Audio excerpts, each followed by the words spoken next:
Hello students, आज से हम एक नया पेपर शुरू करने जा रहे हैं जो कि है बीएससी फर्स्ट सेम का physics.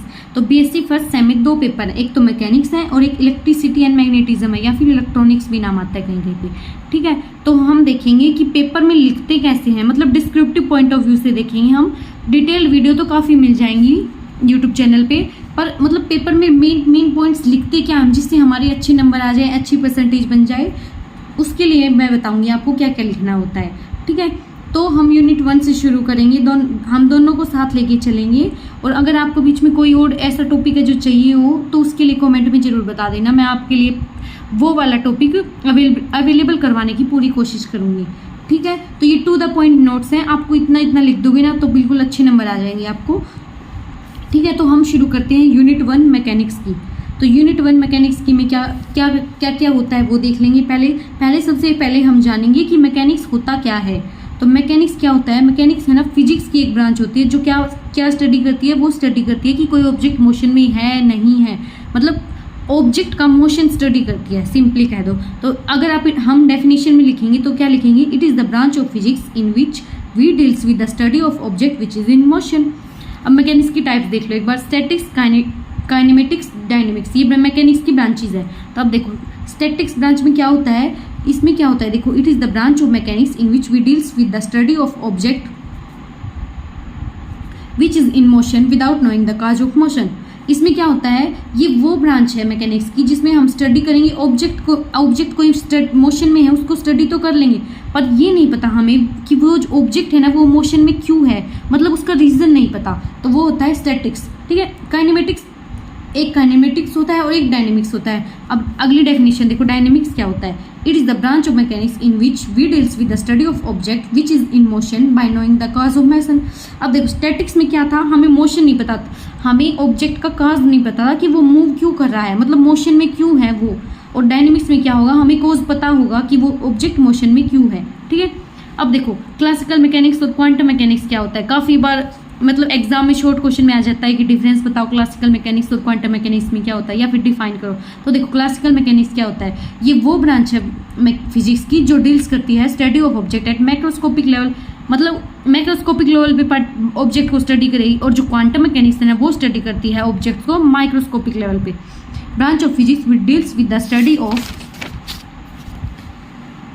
Object at microscopic level. ठीक है, अब कुछ छोटे छोटे पॉइंट्स यूज होंगे मैकेनिक्स में बार बार, उसके बारे में पढ़ लेते हैं ताकि आगे जाके मतलब हम प्रूफ करें ना, थ्योरम करें, उसमें दिक्कत ना आए। तो सबसे पहले हम देख लेते हैं डिस्टेंस क्या होता है। तो देखो डिस्टेंस क्या होता है, path covered between two given points.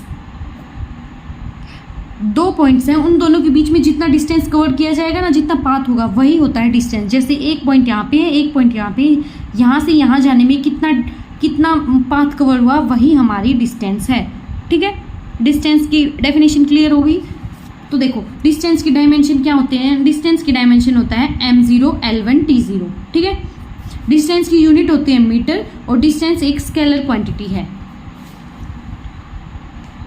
अब देखो सेकंड हमारा मेन पॉइंट आता है डिस्प्लेसमेंट। तो डिस्प्लेसमेंट क्या होती है, डिस्प्लेसमेंट होती है shortest path covered between two given points.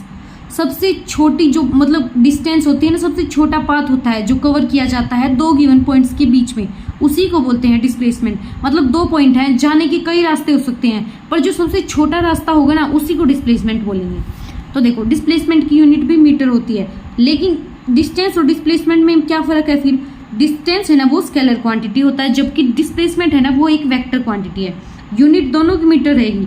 और अब डायमेंशन देख लो, उसका डायमेंशन है m0 l1 t0 और इसका डायमेंशन है m0 l1 t0।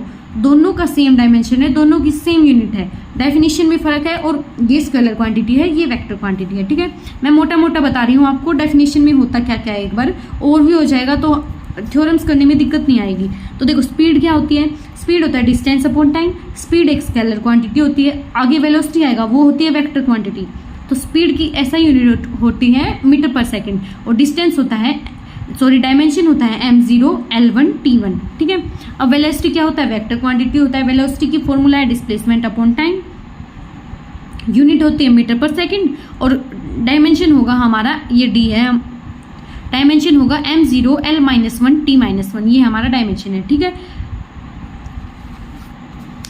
अगली डेफिनेशन देखो, अगला पॉइंट देखो, एक्सेलेरेशन क्या होता है। एक्सेलेरेशन होता है वेलोसिटी अपॉन टाइम। एक्सेलेरेशन को लिख सकते हैं हम dv अपॉन dt, ठीक है। अब देखो एक्सेलेरेशन को डिनोट किया जाता है ए वेक्टर से। ये एक वेक्टर क्वांटिटी है और जिसकी एसआई यूनिट है मीटर पर सेकंड स्क्वायर और इसका डायमेंशन है m0 l1 t-2, ठीक है। मोमेंटम क्या होता है, मोमेंटम होता है p = mv। मोमेंटम की एसआई यूनिट होती है किलोग्राम मीटर पर सेकंड और ये एक वेक्टर क्वांटिटी होती है, ठीक है। ये डायमेंशन कहते आते हैं, देखो यहाँ पे m मास, l लेंथ, t टाइम होता है। तो देखो यहाँ पे कोई भी किलोग्राम ग्राम नहीं दिया हुआ है, मीटर पर सेकंड स्क्वायर है। जैसे ये देखो तो लेंथ दी हुई है तो लेंथ का 1 हो गया, यहाँ पे कोई भी मास नहीं दिया हुआ तो उसका 0 हो गया और सेकंड स्क्वायर है यानी टाइम की वैल्यू 2 है। तो ये जब टाइम ऊपर जाएगा ना तो ये बन जाएगा l1 m0 t-2। ये सारे डायमेंशंस है ना हमारी एसआई यूनिट से ही निकल जाती हैं। तो एक बार ये याद कर लो, ये अपने आप निकल जाता है। जैसे कि वेलोसिटी का निकाल के देख लेते हैं एक बार। वेलोसिटी होती क्या है एसआई यूनिट, मीटर पर सेकंड। तो मीटर के लिए क्या होगा, l1 होगा और सेकंड के लिए क्या होगा, अपॉन t-1 होगा। तो यहाँ पे m0 होगा तो m1 l1 t-1 होगा, ये 1 है, ठीक है। तो ये हमारा होगा वेलोसिटी का, ठीक है। वेलोसिटी का और स्पीड का दोनों का सेम है, दोनों का डायमेंशन सेम है, ठीक है। डायमेंशन निकलना आ गया। फिर उसके बाद करते हैं हम अगला पॉइंट, मोमेंटम। तो मोमेंटम क्या होता है, देखो मोमेंटम होता है p = mv। एसआई यूनिट होती है किलोग्राम मीटर पर सेकंड और डायमेंशन होगा m1 l1 t-1। जैसे कि किलोग्राम इसमें मास दे दिया तो किलोग्राम m⁻1, मीटर के लिए l⁻1 है, पर सेकंड है तो नीचे टाइम आएगा टाइम⁻1 तो वो ऊपर जाएगा तो t-1 हो जाएगा। ये इसके डायमेंशन सिंपली ऐसे निकलते हैं, ठीक है। अब देखो फोर्स क्या होगा, फोर्स होता है मास इंटू एक्सेलेरेशन। एक्सेलेरेशन होता है dv अपॉन dt, अभी पढ़ा हमने, तो एक्सेलेरेशन को dv अपॉन dt भी लिख सकते हैं, ठीक है। ऐसा यूनिट होती है फोर्स की किलोग्राम मीटर पर सेकंड स्क्वायर, न्यूटन भी होती है वैसे। अब देखो डायमेंशन क्या होगा, m1 l1 t-2। Dimension simply SI unit से निकल जाएंगे जैसा मैंने सिखा दिया। अगला पॉइंट है वर्क। तो वर्क क्या होता है, देखो वर्क होता है फोर्स इंटू डिस्प्लेसमेंट, ठीक है। वर्क, अब देखो वर्क होता है FDS cos थीटा और वर्क है ना वो एक स्केलर क्वांटिटी है और एसआई यूनिट है उसकी न्यूटन मीटर, ठीक है। और F जैसा कि पता है हमें F = mv है तो F की जगह हम mv रख सकते हैं। अभी पढ़ा था मास इंटू एक्सेलेरेशन फोर्स होता है तो ma रख दिया F की जगह पे। तो W क्या हो गया, वर्क क्या हो गया, MADS, ठीक है। अब वर्क की डायमेंशन देख लो एक बार। वर्क की डायमेंशन होती है m1 l2 t-2। ये सारे डायमेंशन याद होने चाहिए वैसे तो, लगभग जो मेन यूज होंगे ना आगे वो मैं आपको बता दूंगी, कौन सा याद होना ही जरूरी है। अगला पॉइंट है टॉर्क क्या होता है। तो टॉर्क क्या होता है, R × F, ठीक है। अब हमारा पहला मेन टॉपिक शुरू करते हैं जो कि है conservation theorem for a single particle. First topic शुरू हो जाता है यहाँ पे।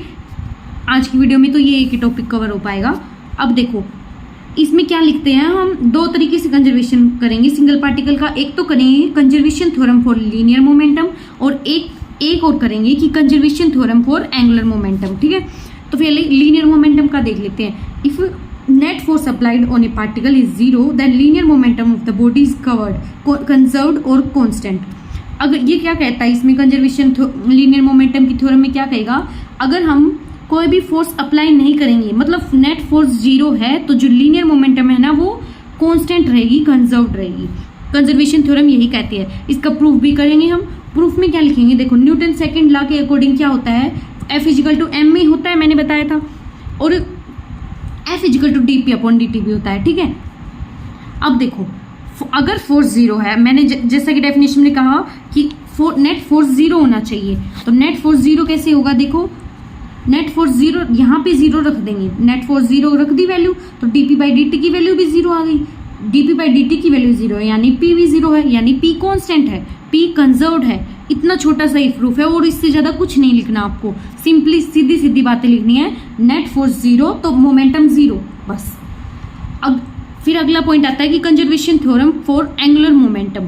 एंगुलर मोमेंटम के लिए कंजर्वेशन थ्योरम में क्या लिखेंगे, देखो if the total torque applied on a particle is 0 then angular momentum of the body is constant और कंजर्व्ड। लीनियर मोमेंटम में क्या बता देंगे कि फोर्स कांस्टेंट है यानी फोर्स 0 है और एंगुलर मोमेंटम में बता देंगे टॉर्क जीरो है। बस इतना ही याद रखना, एक में फोर्स जीरो रख देना और एक में टॉर्क जीरो रख देना।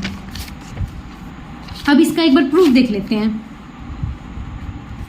Let us consider a particle having mass m and v be the velocity of the particle, then angular momentum of the particle is given as। इसने क्या कहा कि एक पार्टिकल कंसीडर कर लेते हैं जिसका मास तो m है और v उस पार्टिकल की वेलोसिटी है, तो एंगुलर मोमेंटम क्या होगी वो देख लो। तो एंगुलर मोमेंटम का फॉर्मूला हमें पहले से पता है कि L वेक्टर होता है r vector into p vector, L equal to R P, आप याद रख लेना। और टॉर्क क्या होता है, टॉर्क होता है r इंटू एफ, जैसा कि मैंने स्टार्टिंग में बताया था। ये इसे अब इक्वेशन 1 नाम दे देते हैं, इसे इक्वेशन 2 नाम दे देते हैं। अब हमें ये भी पता है कि फोर्स क्या होता है, फोर्स होता है dp अपॉन dt। इसका भी हम यूज करेंगे। देखो अब देखो यहाँ पे जो फोर्स की वैल्यू है हमें पता है dp बाई dt होता है, तो हम इक्वेशन 3 को पुट कर देते हैं इक्वेशन 2 में। तो टॉर्क की वैल्यू आ गई r into D upon dt, इतना आ गया। अभी ये पॉइंट मत लिखना, वैसे सिंपली यही लिखा हुआ है, p की वैल्यू mv होती है, यहाँ पे mv पुट करके लिखा हुआ है, वो आगे भी यूज कर लेंगे। अब देखो हमें पता है l वेक्टर तो क्या है r vector into p vector, जैसा कि इक्वेशन 1 में लिखा हुआ है, ठीक है। तो देखो हमें पता है l vector r vector into p vector होता है, तो डिफ्रेंशिएट कर दो एक बार दोनों side with respect to t के। तो डिफ्रेंशिएट करने के बाद क्या होगा, देखो डिफ्रेंशिएशन कैसे होता है, dl by dt equal to d by dt of r vector in cross p vector, ठीक है। दो वेक्टर का डिफ्रेंशिएशन क्या होता है, देखो ये याद कर लेना, ये सीधा फॉर्मूला होता है first vector as it is into differentiation of second plus second as it is into differentiation of first, ठीक है। इतना ही करना है सिंपली, और कुछ नहीं करना। तो देखो first as it is r vector as it is into differentiation of second, ये फर्स्ट होगा और ये सेकंड होगा, ठीक है। तो d by r vector as it is और d by dt of p vector plus second as it is p vector as it is, आगे लिख लेना चाहिए, कोई फर्क नहीं पड़ता उससे, p vector as it is into differentiation of first, तो d by dt of r vector, इतना आ गया, डिफ्रेंशिएशन हो गया। अब जैसा कि बताया था मैंने, यहाँ पे p इक्वल टू mv होता है, तो p equal to mv put कर लेंगे। फिर v वेक्टर, ये अब dr अपॉन dt क्या होता है, वेलोसिटी, यहाँ dx अपॉन dt वेलोसिटी होता है, यहाँ पे r वेक्टर x को रिप्रेजेंट कर रहा है, तो dr अपॉन dt वेलोसिटी हो गया, ठीक है। इतना हो गया, तो ये हो गया v vector cross p vector. अब देखो dl बाई dt क्या बन गया, r vector cross d by dt of mv plus 0। ये 0 क्यों हो गया, क्योंकि जो क्रॉस प्रोडक्ट होता है दो पैरेलल वेक्टर्स का वो हमेशा 0 होता है, ठीक है। अब आगे देखो, तो ये क्या बच गया, ये बच गया, तो ये लिख लो dl vector upon dt equal to r vector into d by dt of mv vector, ठीक है। इसे इक्वेशन 5 नाम दे देंगे। अब इक्वेशन 5 में देखो हमारा dl बाई dt निकल चुका है, और इक्वेशन 4 क्या कहती है, देखो हमने इक्वेशन 4 बताई थी कि टॉर्क क्या होता है, r vector into d by dt of mv होता है, जहाँ जैसा कि यहाँ पे लिखा हुआ है, देखो टॉर्क क्या होगा, d बाई dt, टॉर्क क्या होगा, r vector into d by dt of mv, और हमने क्या निकाला हुआ है, हमने dl बाई dt निकाला हुआ है जो कि r वेक्टर है d by dt of mv, इतना ही तो निकाला हुआ है। तो यही तो वैल्यू टॉर्क हो गई ना, सिंपली दोनों इक्वेशन को कंपेयर कर दिया, तो ये जो वैल्यू है दोनों से सेम ही तो आ रही है, तो दोनों से सेम आई तो इसकी जगह टॉर्क रख देंगे, तो dl बाई dt की वैल्यू क्या हो गई, टॉर्क। अब जैसा कि मैंने कहा था कि टॉर्क को 0 रखना है इस कंजर्वेशन में, तो टॉर्क 0 पुट करते ही dl बाई dt 0 बन गया, यानी टॉर्क 0 है तो dl बाई dt भी 0 है, यानी कांस्टेंट है, कंजर्व्ड है। प्रूफ यही तो कहता है। पहला प्रूफ तो बिल्कुल सिंपल है, देखो मैं शुरू से रिवीजन करवा देती हूँ दोनों कंजर्वेशन का। पहले प्रूफ में कुछ याद नहीं रखना, पहले में प्रूफ में याद रखना है लीनियर मोमेंटम वाले में कि फोर्स 0 है तो मोमेंटम, लीनियर मोमेंटम भी 0 होगा, यानी अगर f होता है dp बाई dt, अगर f 0 तो dp बाई dt सिंपली 0, बस। इससे फालतू कुछ नहीं लिखना, आपको इतना लिख दोगे तो आपको अच्छे नंबर मिल जाएंगे। दूसरे में आपको याद रखेंगे कि टॉर्क 0 रखना है, टॉर्क 0 रखेंगे तो एंगुलर मोमेंटम 0 हो जाएगी। इसमें वो बता देती हूँ जो आपको पॉइंट्स याद रखने ही होंगे। सबसे पहले तो L vector R cross P होता है और टॉर्क होता है R क्रॉस F, और एक F होता है dP बाई dt। ये हाँ आपको स्टार्टिंग याद होनी चाहिए कि इतना होता है, मतलब यहाँ से शुरुआत करनी है आपको प्रूफ की, इतना तो याद होना ही चाहिए। फिर हमें पता होना चाहिए कि R वेक्टर, ये जो F है उसकी जगह हमें रखना होता है dP by dt, dP by dt रख देंगे, और P की जगह रखना होता है mv। इस इक्वेशन का हम लास्ट में यूज़ करेंगे जब हमारा dl बाई dt आ जाएगा, जो कि टॉर्क के इक्वल ही आना है। इतना आने के बाद हमें क्या करना है, जो ये वाली इक्वेशन 1 है उसको डिफ्रेंशिएट करना है t के रिस्पेक्ट में। डिफ्रेंशिएट करेंगे तो फाइनल इक्वेशन हमारी ये बन जाएगी, और जो कि टॉर्क के इक्वल आ जाएगी। सिंपली कुछ याद ना रखें तो इतना याद रखना, जो dl/dt वाली इक्वेशन को डिफरेंशिएट करने के बाद आती है ना, वो टॉर्क की इक्वल आनी चाहिए, ठीक है। और टॉर्क हमारा r इंटू एफ होता है और f होता है dp/dt, मतलब उसकी इक्वल बनना ही चाहिए बस, और कुछ नहीं याद रखना। तो दोनों इक्वल बन जाएंगे तो dl/dt टॉर्क की इक्वल हो जाएगा, और टॉर्क तो हमें 0 पुट करना ही है, तो टॉर्क को 0 पुट करते ही dl/dt 0 हो जाएगा, यानी L वेक्टर कॉन्स्टेंट हो जाएगा। इतना लिख दोगे तो मोर देन सफिशिएंट है, परफेक्ट नंबर आ जाएंगे आपको। आज के लिए इस वीडियो में इतना ही, अगला टॉपिक नेक्स्ट क्लास में पढ़ेंगे। वीडियो को लाइक शेयर सब्सक्राइब जरूर करना। Thank you. अब आप स्क्रीनशॉट ले सकते हैं।